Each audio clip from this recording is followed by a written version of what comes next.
প্রয়োজনে রক্ত দিব, তাও আমরা আমাদের দাবি মেনে নিয়ে তারপর এখান থেকে যাবো। আমাদের 4 দফা দাবি, 4 দফা দাবির মধ্যে আছে, প্রথমত আছে আমাদের উচ্চশিক্ষা। আমাদের কোনো উচ্চশিক্ষা নেই, আমাদের কোনো সরকারি নিয়োগ নেই। আমাদের পড়ালেখার যে কোর্স কারিকুলাম, এটা হচ্ছে বাতিল করে পুরন যে কোর্স কারিকুলাম ছিল ওইটা অব্যাহত রাখতে হবে। এই দাবি নিয়ে আমরা এখানে বসছি।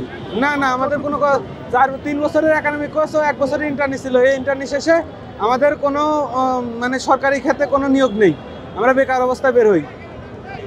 পড়ালেখা শেষে আমরা হয়তো যারা মানে একটু শেখে ভালো, তারা হয়তো কিছু কোনো ক্লিনিকে যায় বা কোনো একটা দোকান মানে গ্রামে দোকানপাট দেয় ছোটোখাটো, এরকম। বেসরকারিতে আমাদের সাথে বৈষম্য। বেসরকারিতে আমাদের ইন্টার্নি আগে 1 বছর ছিল, এখন 6 মাস করে দিয়েছে। তাও 6 মাস দিয়েছিল না, পরবর্তীতে আমরা আন্দোলন করার ফলে 6 মাস দিয়েছে।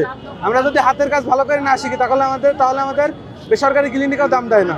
গাড়ি চলাচল আমরা করতে দিব না, আমরা এখানেই থাকবো, এখানে দাবি আদায় করে তারপর আমরা ঘরে ফিরবো। আমরা 3 মাস যাবৎ ক্যাম্পাসে এবং আমাদের জেলায় জেলায় যে ইনস্টিটিউট আছে আমাদের, সেখানে আমরা আন্দোলন চালাইছি।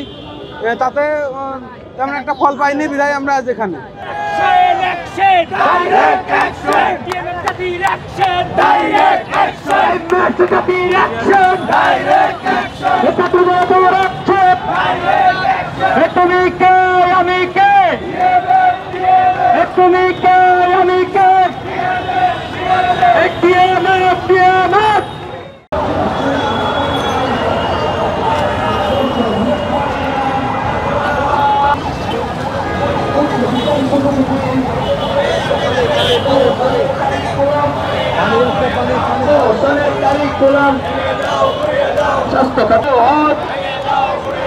স্বাস্থ্য খাতের বিরুদ্ধে অ্যাকশন টু অ্যাকশন।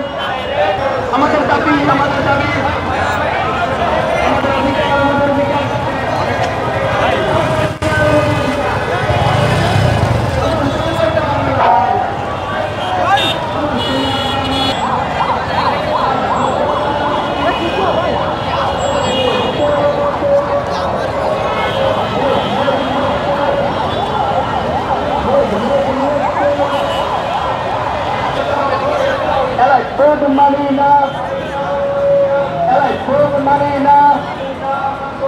আমাদের দাবি, আমাদের দাবি, আমাদের অধিকার, আমাদের অধিকার দিতে হবে, দিতে হবে।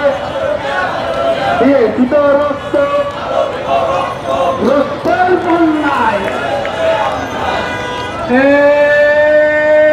স্বাস্থ্য খাতের কালো হাত থেকে দাও, ঘুরিয়ে দাও। বৈষম্যের কালো হাত থেকে দাও, ঘুরিয়ে দাও। এই স্বাস্থ্য খাতে কালো হাত থেকে দাও।